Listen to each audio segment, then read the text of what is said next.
નમસ્કાર દર્શક મિત્રો. ઉત્તરાખંડ,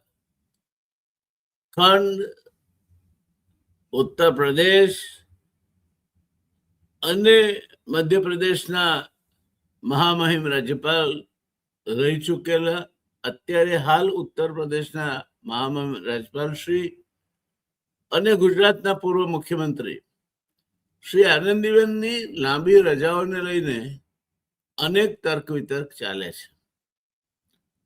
આજે ફરી એકવાર આપણે અત્યાર સુધીની ઘટનાઓની મુલાકાત લેવી છે. મુલાકાત એટલા માટે લેવી છે કે આનંદીબેનની રજાઓ 27મી પૂરી થાય છે અને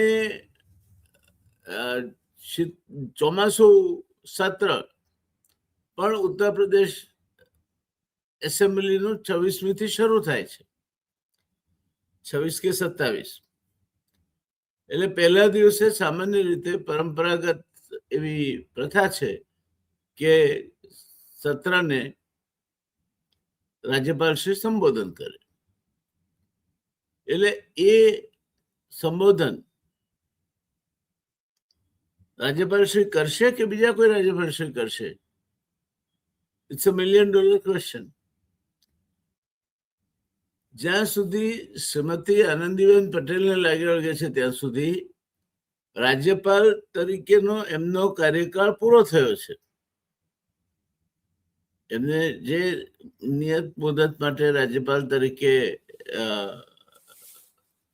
મૂકવામાં આવ્યા હતા તે કાર્યકાળ પૂરો થયો છે અને હવે અત્યારે એ રાજ્યપાલ તરીકે ચાલુ છે એ બંધારણની જોગવાઈ ને અનુરૂપ એ રાજ્યપાલ તરીકે નો કાર્યભાર સંભાળી રહ્યા છે. કારણ કે બંધારણનો આર્ટિકલ 156 રાજ્યપાલ પોતાના ઉત્તરાધિકારી પદભાર સંભાળે ત્યાં સુધી પદ પર રહી શકે છે. એટલે જો આનંદીબેન રાજ્યપાલ તરીકે ચાલુ રહેવાના હોત તો આ 156 વાળી વ્યવસ્થા શું કરવા કરવી પડતી હતી? અત્યારે આનંદીબેન એ માત્ર ને માત્ર કેરટેકર રાજ્યપાલ છે. બંધારણની કલમ 156 મુજબ રાજ્યપાલ તરીકેનો એમનો જે કાર્યકાળ હતો એ પૂરો થઈ ગયા પછી એમના ઉત્તરાધિકારી કાર્યભાર સંભાળે. હવે એમના ઉત્તરાધિકારી એ પણ હોઈ શકે, એવું નથી કે ન હોઈ શકે, પણ તો એ જ ઉત્તરાધિકારી હોવાના હતા તો અત્યાર સુધી નિમાઈ ગયા હોતે. એવું નથી થયું.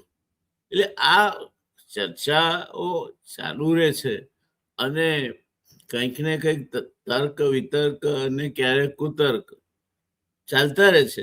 એનું કારણ આ પ્રકારના પ્રશ્નો છે.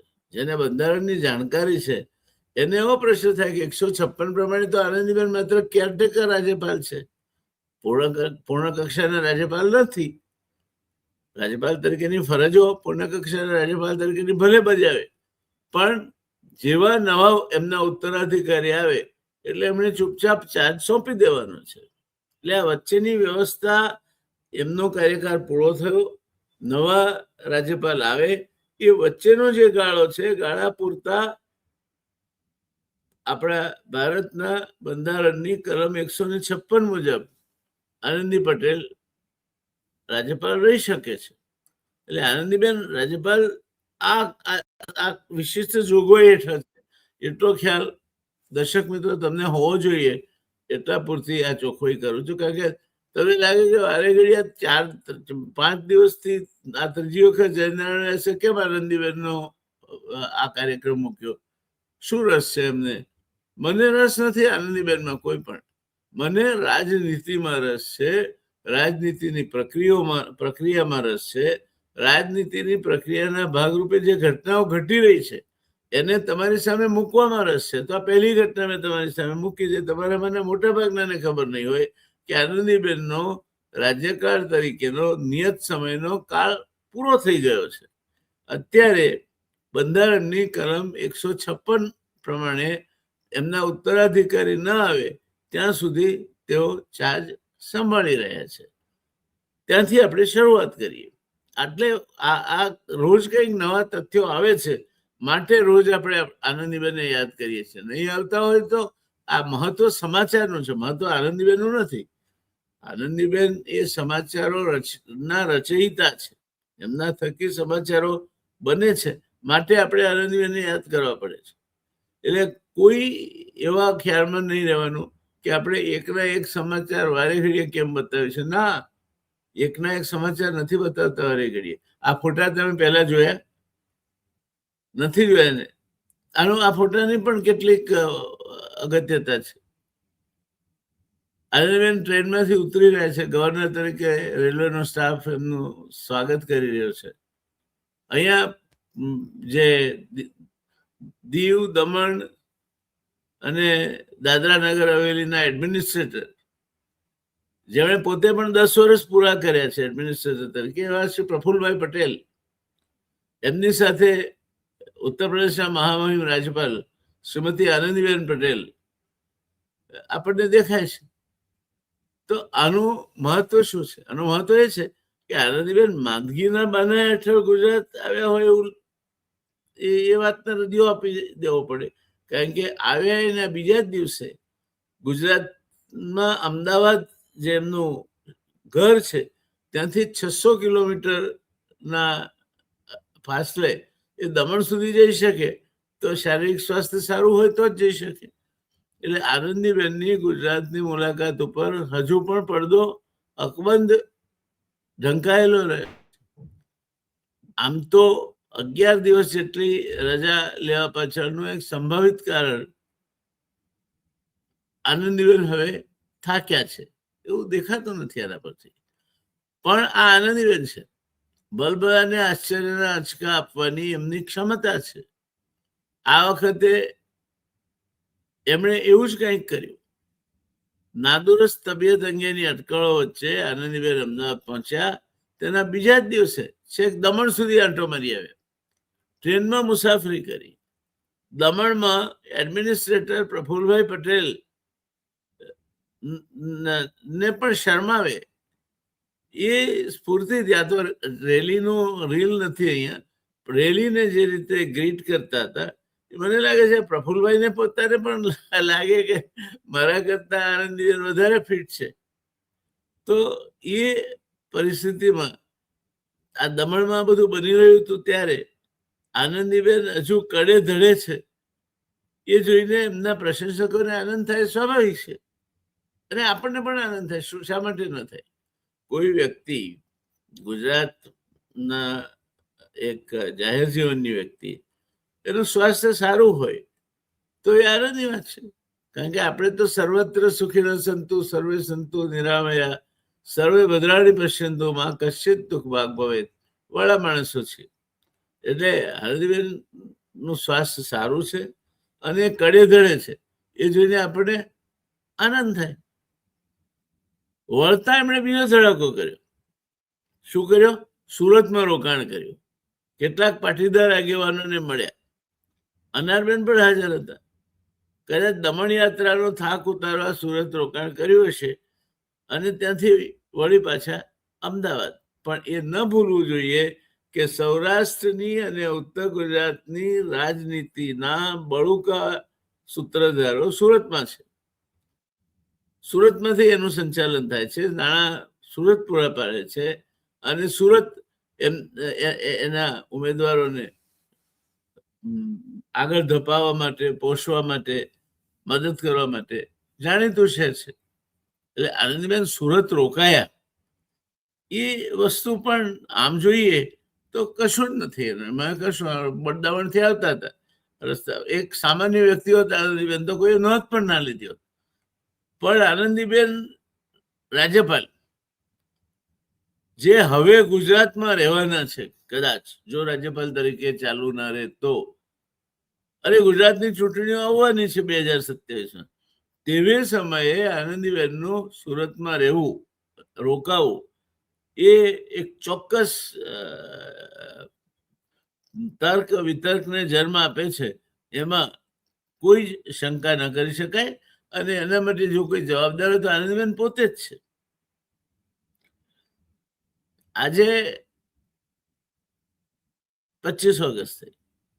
26 ઓગસ્ટ સુધી જો તેઓ રજા પર હોય તો પરત જવા માટે રવાના થઈ જવું જોઈએ, કારણ કે આનંદીબેન ભારતીય રેલવેની આરામજનક મુસાફરી હવાઈ ઉડાઉડ કરતા વધારે પસંદ કરે છે. જમીનથી જોડાયેલા નેતા છે એટલા માટે. બીજી તરફ આનંદીબેનની જગ્યાએ ઉત્તર પ્રદેશમાં બીજા કોઈ ગવર્નર નિમાયા હોય તેવું પણ નથી. જો કે ગવર્નર આનંદીબેન ગુજરાત સરકારનું વિમાન લઈને ઉત્તર પ્રદેશ જઈ શકે અથવા ઉત્તર પ્રદેશથી વિમાન બોલાવી શકે. શક્યતાઓ તો દરેક પ્રકારની છે, પણ એ બધી શક્યતાઓ વચ્ચે એક શક્યતા આનંદીબેનને રાજીનામું આપ્યું હોય તે પણ હોઈ શકે ને. બાકી સાચું ખોટું તો રામ જાણે કે પછી કેન્દ્રીય ગૃહ વિભાગમાં અમિતભાઈ જાણે અને આનંદબેન પોતે જાણે. આપણા સુધી એ વાત કહી પહોંચે ત્યારે તો સમાચાર થઈ ચૂક્યો હોય. આપણે જાણભીર તો છીએ નહીં કે આપણી પાસે પહેલા માહિતી આવી જાય. ઉત્તર પ્રદેશમાં રાજ્યપાલ અને મુખ્યમંત્રી વચ્ચે તણાવ અને આનંદીબેનની પ્રજા ઉપર ઉતરી જવાની આ આખી વાત, એને કોઈ સંબંધ છે? છેલ્લા 5 દિવસ એટલે 21 થી 25 ઓગસ્ટ 2026 દરમિયાન ઉત્તર પ્રદેશના મોટા હિન્દી અખબારો અને ઉપલબ્ધ મીડિયા રિપોર્ટ તપાસ્યા બાદ એક બાબત સ્પષ્ટ થાય છે. યોગી આદિત્યનાથ સાથેના મતભેદને કારણે આનંદીબેન પટેલ રજા પર ગયા, આ વાતને સાબિત કરતી કોઈ વિશ્વસનીય પુષ્ટિ આ અહેવાલોમાંથી આપણે મળતી નથી.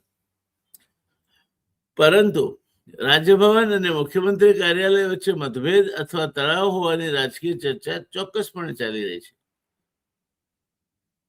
પહેલો મુદ્દો, છેલ્લા 5 દિવસમાં શું સમાચાર આવ્યા? દૈનિક જાગરણના અહેવાલ મુજબ રાજ્યપાલ આનંદીબેન પટેલ 17 ઓગસ્ટથી 26 ઓગસ્ટ સુધી રજા પર છે અને રજા માટે રાષ્ટ્રપતિ દ્રૌપદી મુર્મુની મંજૂરી લેવામાં આવી હતી. રાજભવન તરફથી આપવામાં આવેલા સત્તાવાર સ્પષ્ટીકરણ મુજબ તેઓ પોતાના ગૃહ રાજ્ય ગુજરાત તરફ ગયા હતા.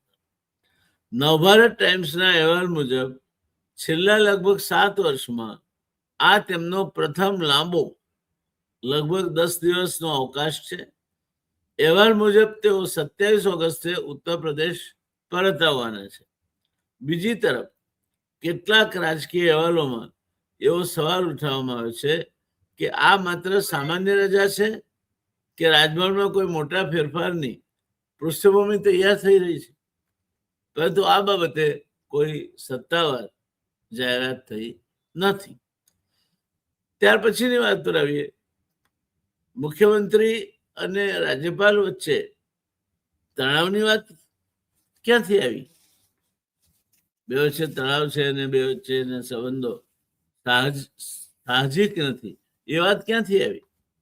કેટલાક મીડિયા અહેવાલોમાં યોગી આદિત્યનાથ અને આનંદીબેન પટેલ વચ્ચે મતભેદના અગાઉના કેટલાક પ્રસંગોનો ઉલ્લેખ કરવામાં આવ્યો છે. તાજેતરનું ઉદાહરણ ગોરખપુર યુનિવર્સિટીનું છે. ગોરખપુર મુખ્યમંત્રી યોગી આદિત્યનાથનું રાજકીય ગઢ માનવામાં આવે છે. ત્યાં રાજ્યપાલે યુનિવર્સિટીના હોસ્ટેલ, ભોજન, મેસ અને કેન્ટીનની વ્યવસ્થા અંગે જાહેરમાં નારાજગી વ્યક્ત કરી અને સુધારાના નિર્દેશ આપ્યા હતા. આ ઘટના પછી કેટલાક રાજકીય વિશ્લેષકોમાં એવો પ્રશ્ન ઉઠ્યો હતો કે શું રાજ્યપાલ અને મુખ્યમંત્રી વચ્ચે મતભેદો વધી રહ્યા છે? પરંતુ અહીંયા પણ એક સાવચેતી જરૂરી છે. મતભેદની ચર્ચા છે, પરંતુ સીએમ સાથે સીધી લડાઈ થઈ હતી અથવા તેના કારણે રાજ્યપાલ રજા પર ગયા, એની સત્તાવાર પુષ્ટિ ક્યાંયથી મળતી નથી. પણ સમજદારીથી જો જરા આપણે આખી વાતને સમજવાનો પ્રયત્ન કરીએ તો રાજ્યપાલ પોતે કુલાધિપતિ છે. માની લઈએ કે ગોરખપુર યુનિવર્સિટીના ઉપકુલપતિશ્રી એ વાંકમાં હતા. આમ તો ઉપકુલપતિશ્રી કરતા પણ વહીવટી જે વસ્તુઓ છે તે રજિસ્ટ્રારે જોવાની હોય છે. પણ માની લઈએ કે ઉપકુલપતિશ્રી યુનિવર્સિટીના વડા તરીકે વાંકમાં હતા, તો આનંદીબેન તો એના સર્વોચ્ચ વડા છે કુલપતિ તરીકે. તો એમણે રાજભવનમાં મિટિંગ બોલાવવી જોઈતી હતી. જવાબદાર જે લોકો હોય ગોરખપુર યુનિવર્સિટીના એમને બોલાવવા જોઈતા હતા. વિદ્યાર્થી પ્રતિનિધિઓને જરૂર પડી હોત તો બોલાવી શકાય હોત, અને આ બધાની હાજરીમાં વાત ચર્ચીને એનો ઉકેલ શોધી શકાયો હોત. આ રીતે જાહેરમાં ઉલ્લેખ કરવાથી અથવા હોસ્ટેલમાં જઈને સેમ્પલ કલેક્ટ કરી પોતે બોલાવી ડ્રગ ડિપાર્ટમેન્ટને સેમ્પલ કલેક્ટ કરાવીને લખનઉ લઈ જવું એનો ઉકેલ નથી. આમાં રાજ્યપાલ તરીકેની ગરિમા આનંદીબેન ચૂક્યા છે. એ ભૂલી ગયા છે કે એ મુખ્યમંત્રી નથી. મુખ્યમંત્રી તરીકે ચોક્કસ આવું કરી શકે, કારણ કે એક્ઝિક્યુટિવ પોસ્ટ છે. રાજ્યપાલની પોસ્ટ છે, સેરેમોનિયલ પોસ્ટ છે. એ પોસ્ટ ઉપર રહીને આનંદીબેન એક્ઝિક્યુટિવ તરીકે કામ કરવા માંગતા હોય તો સ્વાભાવિક રીતે તણાવ થાય. અને એમાં પણ હું મારા ઘરનો વડો છું.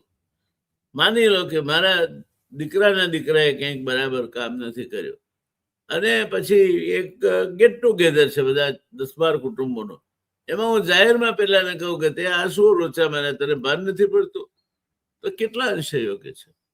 હું એના ઘરે મારી પાસે બેસાડીને કહી શક્યો કે બેટા આવું ના કરાય, આનાથી આપણી છાપ ખરાબ થાય છે. તે જ રીતે કુલપતિ શ્રી એ ઉપકુલપતિ શ્રીને અને એમના સાથી અધિકારીઓને બોલાવીને એમને જે કંઈ પેપ ટોક કરવી હોત, જે કંઈ વાત કરવી હોત તે કરી શક્યા હોત. જાહેરમાં આ રીતે ઉચ્ચારણો કરવા, એક્ઝિક્યુટિવ તરીકે વર્તવું એ રાજ્યપાલના પદની ગરિમાને કદાચ શોભા નથી દેતું. અને તેટલા પૂરતા કદાચ યોગી આદિત્યનાથ નારાજ થયા હોય તો એમની નારાજગી સકારણ છે એમ કહેવાય, એવા કોઈ બીજી વાત ન થઈ શકે. ત્યાર પછીના મુદ્દા પર આવીએ તો શું આનંદીબેન પટેલ તણાવના કારણે રજા પર ગયા? હાલ ઉપલબ્ધ પુરાવાને આધારે આવું કહેવું યોગ્ય નથી. આનંદીબેન પટેલ તણાવ સહન કરી શકે એમ છે અને તણાવ આપી શકે એમ પણ છે. એટલે આ વાતને સમજતા પહેલા કેટલીક ઘટનાઓની સમયરેખા જોવી પડશે. તારીખ 6 ઓગસ્ટ ગોરખપુરમાં રાજ્યપાલે યુનિવર્સિટી વ્યવસ્થા અંગે જાહેરમાં ટિપ્પણી કરી. 9 ઓગસ્ટ તેઓ લખનૌમાં રાજભવનના કાર્યક્રમમાં સક્રિય હતા. 17 ઓગસ્ટ તેઓ રજા પર ઉતરી ગયા. રજા દરમિયાન પણ રાજભવન તરફથી મહત્વપૂર્ણ વહીવટી યુનિવર્સિટી સંબંધિત આદેશો આપણે બહાર પાડ્યા જ છે. પાછા રજા ઉપર હોવા છતાંય ખરી રીતે તો નહીં કરવું જોઈએ. 20 થી 24 ઓગસ્ટ તેમના લાંબા અવકાશ અને ઉત્તર પ્રદેશના રાજ્યપાલ તરીકેના 7 વર્ષથી વધુ કાર્યકાળ અંગે મીડિયા ચર્ચાઓએ વેગ પકડ્યો, અને 26 ઓગસ્ટ એમની નિર્ધારિત રજા પૂરી થાય છે તેના પર બધા મીટ માંડીને બેઠા છે, કારણ કે 27 ઓગસ્ટ તેઓ ઉત્તર પ્રદેશ પરત ફરવાની અપેક્ષા છે. એથી હાલની ક્રોનોલોજી પરથી સીધું એવું કહેવું મુશ્કેલ છે કે પહેલા યોગી સાથે તણાવ થયો અને ત્યારબાદ આનંદીબેન પટેલ એના વિરોધમાં રજા પર ઉતરી ગયા, એવું કોઈ તારણ કાઢી શકાય એવું અત્યારના જે મેં તમારા સામે ઇવેન્ટ્સનો જે ક્રમ તમારા સામે વર્ણ્યો એના પરથી એ તારણ કાઢવું મુશ્કેલ છે. પરંતુ આખી કહાનીમાં ખરેખર મુદ્દો શું છે? મારા મત મુજબ રજા કરતા મોટી અગત્યનો રાજકીય મુદ્દો તેમનો લાંબો કાર્યકાળ છે. અતિ પરિચયાત અવજ્ઞા, ખૂબ લાંબો કાર્યકાળ છે. કુલ મળીને 11 વર્ષ જેટલો સમય આનંદીબેન રાજ્યપાલ તરીકે ગાળ્યો છે. આનંદીબેન પટેલ 29 જુલાઈ 2019ના રોજ ઉત્તર પ્રદેશના રાજ્યપાલ તરીકે પદભાર સંભાળ્યો. તેમનો સામાન્ય 5 વર્ષનો કાર્યકાળ પૂર્ણ થઈ ગયો, પરંતુ ભારતીય બંધારણના આર્ટિકલ 156 મુજબ રાજ્યપાલ પોતાના ઉત્તરાધિકારી પદાધિકાર સંભાળે ત્યાં સુધી પદ પર રહી શકે છે. એને બીજી ભાષામાં કહીએ તો રાજ્યપાલ શ્રી અત્યારે કેરટેકર ગવર્નર છે. એ અત્યારે મુખ્યમંત્રી પોતાની સરકારનું રાજીનામું આપે એ પછી ગવર્નર એમને ઔપચારિકતા ખાતર કહે છે કે તમે નવા મુખ્યમંત્રી આવે ત્યાં સુધી તમારો પદભાર ચાલુ રાખો સંભાળવાનું, જેથી રાજ્યમાં અરાજકતા ન થાય. બરાબર તેવું જ છે કંઈક. એટલે એ ક્લેરિટી આપણા મગજમાં હોવી જોઈએ. એટલે એમનું 7 વર્ષથી વધુ સમય સુધી પદ પર રહેવું પોતાની જાતે બંધારણ વિરોધી નથી, પરંતુ રાજકીય રીતે 3 બાબતો એક સાથે મહત્વપૂર્ણ બની છે. પહેલી, 7 વર્ષથી વધુનો કાર્યકાળ. બીજી, મુખ્યમંત્રી યોગી આદિત્યનાથના રાજકીય ગઢમાં યુનિવર્સિટી વ્યવસ્થાને લઈને રાજ્યપાલ શ્રીની જાહેર નારાજગી. ત્રીજી, અચાનક 10 દિવસની લાંબી રજા અને ત્યારબાદ તેમના ભવિષ્ય અંગે વધતી અટકળો, અને એ દરમિયાનમાં છેક 600 કિલોમીટરનો પ્રવાસ કરીને દમણમાં દેખાવું, સુરતમાં રોકાવું, મંત્રણાઓ કરવી, આ એ શંકાઓને વધુ વાયરો નાખી અને તણખા સતેજ કરવાનું કામ કરે છે. આ ત્રણેય બાબતોને કારણે સમગ્ર ઘટના રાજકીય રીતે ચર્ચાનો વિષય બની છે. દોસ્તો, સૌથી મહત્વપૂર્ણ નિષ્કર્ષ પર આપણે આવીએ, જે બાબત હકીકત છે. આનંદીબેન પટેલે 17 થી 26 ઓગસ્ટ સુધી રાષ્ટ્રપતિની મંજૂરી લઈને રજા લીધી છે. એમ કઈ એમને ચાલ્યા નથી આવ્યા.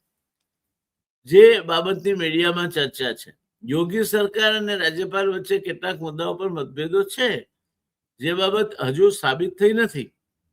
યોગી આદિત્યનાથ સાથેની તણાવપૂર્ણ અથડામણને કારણે આનંદીબેન પટેલ રજા પર ગયા, એ વાતને કઈ કોઈ પુષ્ટિ મળતી નથી. પણ સૌથી મોટો રાજકીય પ્રશ્ન એ છે દોસ્તો, કે હવે સમગ્ર ઘટનામાં જે સૌથી મહત્વનો પ્રશ્ન છે તે હવે આવે છે. 27 ઓગસ્ટે આનંદીબેન પટેલ ઉત્તર પ્રદેશ પરત ફર્યા પછી શું તેઓ રાજ્યપાલ તરીકે યથાવત ચાલુ રહેશે, કે પછી પેલી કલમ 156 હેઠળ એમને જે રક્ષણ પ્રાપ્ત છે એ રક્ષણ પૂરું થઈ જશે, કોઈ નવા રાજ્યપાલની નિયુક્તિ થઈ જશે અને આનંદીબેને એનો ચાર્જ એ નવા રાજ્યપાલને સોંપવો પડશે, કે પછી કેન્દ્ર સરકાર આ રીતે ઉત્તર પ્રદેશ માટે નવા રાજ્યપાલની નિમણૂક કરે, ત્યારબાદ આનંદીબેન સિવાય કે આ તો રાજનીતિ છે, એમની બીજી કોઈ નિમણૂક પણ કરવામાં આવે તો જુદી વાત છે, ત્યાંથી સીધા ત્યાં જાય. નહીં તો એ ગુજરાતમાં એમના ઘરે પાછા ફરશે. અને આનંદીબેન જો ગુજરાતમાં પાછા ફરીને અમદાવાદમાં એમનું પાછું પોતાનું નેટવર્ક સજીવન કરે, અને થવાનું, આનંદીબેનનો બેઠા રહેવાનો સ્વભાવ નથી, તો 2027ની ચૂંટણી અત્યારે ભારતીય જનતા પાર્ટીમાં ઠેર ઠેર ભડકા થઈ રહ્યા છે, અસંતોષ સપાટી પર આવી રહ્યો છે, એના સમાચારોથી છાપા ભરાયેલા પડે છે. ત્યારે એક નવું રાલિંગ પોઈન્ટ, જે લોકો ભાજપની વ્યવસ્થાથી નારાજ છે, અત્યારની વ્યવસ્થાથી, અત્યારના નેતૃત્વથી, પ્રદેશ પ્રમુખ પછી વિશ્વકર્મા હોય કે મુખ્યમંત્રી ભૂપેન્દ્રભાઈ પટેલ હોય કે અન્ય કોઈ એમના વ્યવહારોથી નારાજ છે, એમને હવે એક જગ્યાએ કોકના ખભે માથું મૂકીને રડવા માટેનો વિસામો મળી રહેશે, અને એ વિસામો મજબૂત હશે. ખાલી ગેંગે ફેફે કરે એવો વિસામો નહીં હોય. એ વિસામાને જો એવું લાગશે કે ક્યાંક અધિકારીએ કોઈને સતામણી કરી છે, એમના કાર્યકરને અન્યાય થયો છે, તો સીધા ફોન ઉપાડીને અધિકારી સાથે વાત કરશે, એ કોઈ મંત્રીને નહીં કે. અને એવું થશે તો એક સત્તાનું સમાંતર કેન્દ્ર ગુજરાતમાં ગાંધીનગરના બરાબર સમાંતર એ નારણપુરા વિસ્તારમાંથી ચાલતું હશે, અને એક કેન્દ્રના કેન્દ્ર સ્થાને ભૂપેન્દ્રભાઈ પટેલ હશે, બીજા કેન્દ્રના કેન્દ્ર સ્થાને શ્રીમતી આનંદીબેન પટેલ હશે. અને પછી એક વખત આ 2 કેન્દ્રો ઉભા થયા પછી 2ના 12 કેન્દ્રો થતા વાર નહીં લાગે. અને એટલા માટે ભારતીય જનતા પાર્ટી માટે આનંદીબેન પટેલ પાછા અમદાવાદ આવે અને નવરા પડે એમના હિતમાં નથી. જોઈએ એમને કઈ રીતે એ કાર્યરત રાખે છે, પણ એ કાર્યરત રહે તે ભારતીય જનતા પાર્ટીના હિતમાં છે. એ જો નવરા પડ્યા અને એમનું અમદાવાદનું નિવાસ સ્થાન ધમધમતું થયું તો માની લેજો કે ગુજરાતમાં ભારતીય જનતા પાર્ટીનું એક બીજું powerful, more powerful than the government itself, એક સેન્ટર ચાલુ થશે. અને ત્યારે ફટાકડા ફટફટ ફૂટે ને બાળક સૌ હરખાય, એ પરિસ્થિતિ નું નિર્માણ થશે. આપણે કહીએ છીએ કે દિવાળીના દિવસમાં ઘર ઘર દીવા થાય, ફટાકડા ફટફટ ફૂટે ને બાળક બહુ હરખાય. એમ ભાજપના બાળકો એમને ક્યાંક ફટાકડા ફોડવાની જગ્યા મળી રહેશે, જે અત્યારે નથી. અને બાકી રહેતું હોય તેમ શ્રીમાન વિશ્વકર્મા એ લગભગ હું માનું છું કે ઠરી ગયા છે. ભારતીય જનતા પાર્ટીના પ્રદેશ પ્રમુખ તરીકે એમની તોછડાઈ, એમનું કાર્યકરો સાથેનું વલણ, એમની વાત કરવાની પદ્ધતિ, આ બધાના કારણે ધીરે ધીરે એ એકલા પડતા જાય છે. સી.આર. પાટીલ ખખડાવતા હતા તો પાછા બોલાવીને હાથ પણ ફેરવી લેતા હતા કે શું તકલીફ છે તારે ભાઈ, માથાકૂટ શું કરવા કરે છે, તને આ જ તકલીફ છે, ચાલ તારું કંઈક કરીએ આપણે, પણ આ બખાડા નહીં કરવાના. આ સી.આરમાં આવડત હતી. ये आवड़त वो परी कहाँ से लाओ जिसे दुल्हन तेरी बनाओ, कि गोरी कोई पसंद ना आए तुझको, कि छोरी कोई पसंद ना आए तुझको.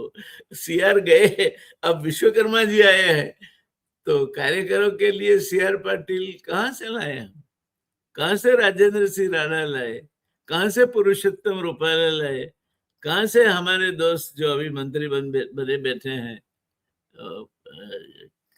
उनको ले आए. नहीं हो सकता.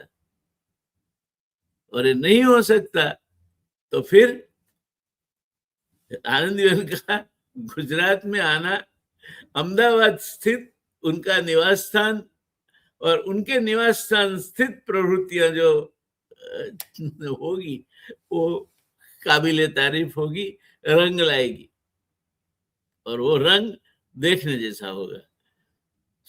સૌથી મોટો રાજકીય પ્રશ્ન આ છે કે 27 ઓગસ્ટ છે, આનંદીબેન નું શું?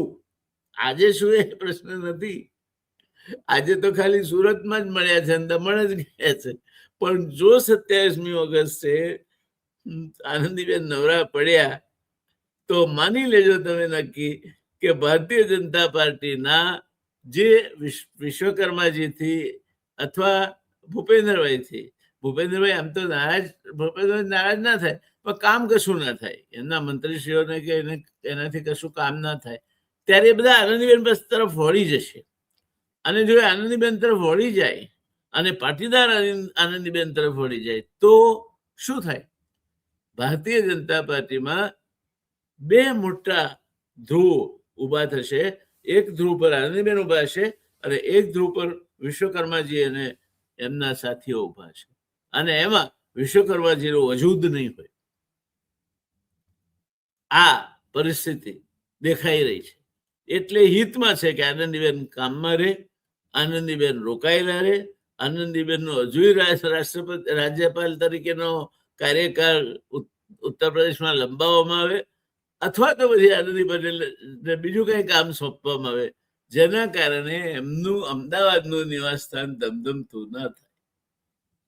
જો ધમધમતું થયું અમદાવાદનું નિવાસ સ્થાન તો માની લેજો દોસ્તો, આનંદીબેનમાં એક ક્ષમતા છે, આજની તારીખમાં પણ છે, કે એ ભલભલાને ધમધમતા કરી દેશે.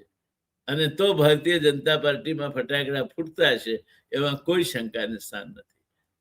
એટલે આનંદીબેન નું ભવિષ્ય ઉત્તર પ્રદેશના ગવર્નર સિવાય આગળનું શું છે એ મને લાગે છે ભારતીય જનતા પાર્ટીના સિનિયર આગેવાનોએ કોઈ સારા જ્યોતિષને પકડીને જોવડાવી લેવું જોઈએ, જેથી ખબર પડે કે કોઈ ચિંતાનું કારણ છે કે નહીં. બાકી આનંદીબેન છે. હું આનંદીબેનનો કેટલીક બાબતોમાં બહુ મોટો પ્રશંસક છું. એમનામાં પોતે જે માનતા હોય એ સ્ટેન્ડ લેવાની તાકાત છે. ક્યારેક કડવું પણ સાચું બોલવાની વાત ક્યારેક ક્યારેક થઈ જાય છે. અધિકારીઓ સાથે કામ લેવાની એમની આવડત છે. આટલો લાંબો અનુભવ છે. દેશના પ્રધાનમંત્રી શ્રી સાથે સીધો ફોન કરીને વાત કરી શકાય તેવો સંબંધ છે. આ બધી તાકાતો સામે છેડે અમિતભાઈની તાકાત ક્યાં જશે? પછી શું આનંદીબેન કરશે એ બધું અમિતભાઈ ચલાવી લેશે? અને શું અમિતભાઈ જે કર્યું છે એ બધું આનંદીબેન ચલાવી લેશે? ના બને. Let S C, let us hope things work out. મારે તો બંને સાથી રહી ચૂક્યા છે મંત્રીમંડળમાં, એટલે મારી સદભાવના બંને માટે છે. પણ મને આતશબાજી થાય એવા લક્ષણો દેખાઈ રહ્યા છે. એટલે આજની વાત બસ આપણે આ આતશબાજીની ખ્યાલથી પૂરી કરીશું. આશા રાખીએ જે થાય તે સારું થાય, રાજ્યના હિતમાં થાય, સામાન્ય માણસના હિતમાં થાય. પછી આનંદીબેનના હાથે થાય કે અમિતભાઈના હાથે થાય, મારા માટે ગૌણ વિષય છે. સારું કરે તે સારા, એ એક સિદ્ધાંત લઈને ચાલવા વાળો હું માણસ છું. એટલે જે કોઈ સારું કરશે એ આપણા, સારું કરે તે સારા. જોઈએ શું થાય છે, માતા રહીશું. પણ કદાચ હું માનું છું કે આનંદીબેનનો હાલ પૂરતો, એટલે આજ પૂરતો આ છેલ્લો એપિસોડ છે.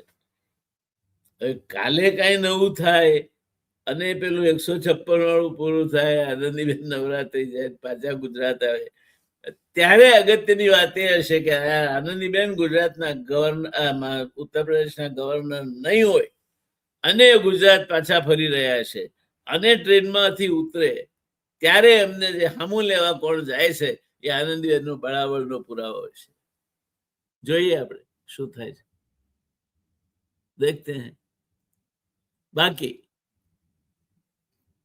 એમને પ્રફુલ્લભાઈ સાથે જો એમની મુદ્રામાં ફોટામાં જો એકે ફોટામાં ક્યાંય કોઈ માંદગી દેખાય છે? તમને ટનાટન લાગે છે? કોઈ તકલીફ નથી, કોઈ તકલીફ નથી. એટલે એમના જે વિરોધીઓ અથવા તો પ્રતિસ્પર્ધીઓ એવા ખ્યાલમાં હોય કે આનંદીબેન હવે ગઈકાલ થઈ ગયા છે, હું નથી માનતો આનંદીબેન ગઈકાલ થઈ ગયા છે. આનંદીબેન ગુજરાતના રાજકારણમાં પ્રસ્તુત હતા, વચ્ચે અલ્પવિરામ પડ્યો. ઉત્તર પ્રદેશ, મધ્યપ્રદેશ અને ઉત્તરાખંડના રાજ્યપાલ તરીકે જઈ આવ્યા, વળી પાછા આવી ગયા છે. એટલે હતા પુનશ્ચ હરિઓમ. મળીએ ત્યારે. જય શ્રી કૃષ્ણ. જય જય ગરવી ગુજરાત, જય જય ગરવી ગુજરાત, જય જય ગરવી ગુજરાત. ધન્યવાદ.